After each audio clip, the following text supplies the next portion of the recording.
Roughly 100 people came out to Salix City Park tonight, making it clear where they stand on a potential data center development on the city's north side. Now, several citizens organized a data center awareness meeting after learning that Mid-American Energy is looking at 900 acres of land recently annexed into the city as the potential site of a new data center. Several people, including current and former elected officials, spoke against having a data center in Salix.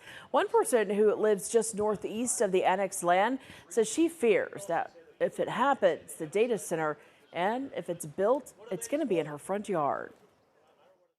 It's going to ruin any possible market value of our home.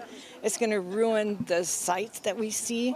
Plus, we're going to take 900 acres of prime Iowa farm ground out of production forever to put in a data center to make rich people richer.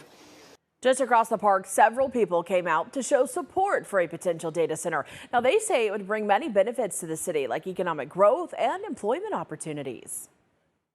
We're in the construction business, and I personally worked in the data centers for over 7 years, and they're great jobs and they're great for the community.